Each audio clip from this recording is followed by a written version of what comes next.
This is the plan that I have repeatedly warned about, to take the tools of oppression used to tackle the coronavirus and use them all, lockdowns, forced business closures, exclusion zones, isolation, all of those measures, including destroying private property rights and private income in order to tackle the climate crisis. Now is the historical moment, the time, not only to fight severe virus, but to shape the system. We have a unique but rapidly shrinking window of opportunity to learn lessons and reset ourselves on a more sustainable path. It is an opportunity we have never had before and may never have again. So we must use all the levers we have at our disposal, knowing that each and every one of us has a vital role to play. The Great Reset is a welcome recognition that this human tragedy must be a wake-up call. It is imperative that we reimagine, rebuild, redesign, reinvigorate and rebalance our world. Rebalancing investment, harnessing science and technology, and advancing the transition to net zero emissions, all elements of the Great Reset, are fundamental to building the future we need. And that last one was the clown Guterres, who was at the Climate Ambition Summit, telling us the world is going to cook by 3.5 degrees or something by the end of the century. Yeah, right. This Great Reset is as serious and as dangerous a threat to our prosperity, to your prosperity and your freedom, as we have faced in decades, with these powerful bodies, including the World Economic Forum, the United Nations, the International Monetary Fund, and even Prince Charles boasting, yes, boasting that within a few short years, yes, their words, you will own nothing and you will be happy. Remember, this is not me saying this, this is them. They are even running ads for the Great Reset.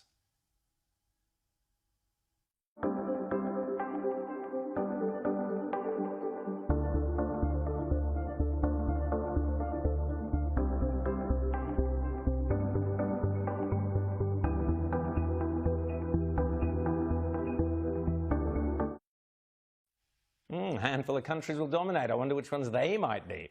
A terrifying coalition of big business, big tech and left-wing totalitarians are so confident and so brazen, I mean, they just stole the US election, so I guess they're feeling pretty chuffed with themselves, that they are now promising you will own nothing and you will be happy. What they should have added is, and we, the very rich, will own everything and be even happier. Of course they will. The great tragedy here is that Prince Charles is involved in this fascist, corporatist global push and is thereby putting our entire constitutional monarchy at risk. Queen Elizabeth, please give the bloke the punt.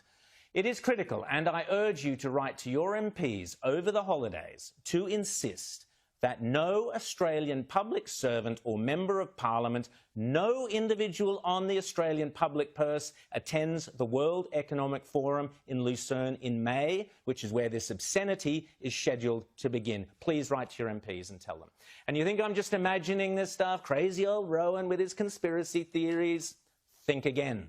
This garbage is already deeply embedded into our state and federal governments. I've spoken before about the insidious phrase, build back better, which sounds like common sense, but is in fact just one of several slogans for the Great Reset. Another being the Orwellian phrase, the Fourth Industrial Revolution. Here's old Klaus again, minus the white cat on his knee, telling us all about the Fourth Industrial Revolution. The Fourth Industrial Revolution will impact our lives completely. It will not only change how we communicate, how we produce, how we consume, it will change actually us, our own identity, and of course gives life to such policies and developments like smart traffic, smart government, smart cities.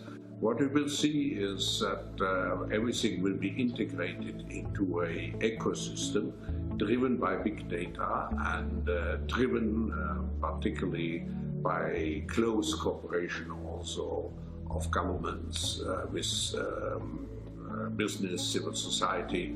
And this revolution will come at a breathtaking speed. It will be like a tsunami.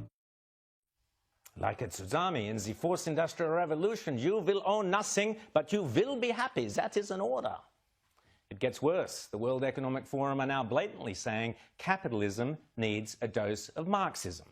As I say, it's not like they're hiding their sinister intentions. If the Prime Minister is true to his words and only listens and answers to the quiet Australians who elected him, then he can comfortably look forward to re-election, possibly even next year.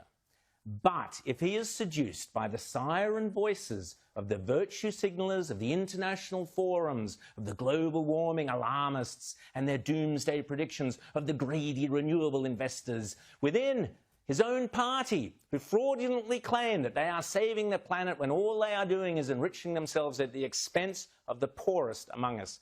Indeed, if he puts the interests of the elites over the basic, everyday interests of the average Aussie, it will not end well. But I am an optimist, and I believe Mr. Morrison understands that Australia rejects the reset. It's at the end, what the fourth industrial revolution will lead to is a fusion of our physical, our digital, and our biological identities. No, mate, not in Australia it won't. Rack off, Klaus.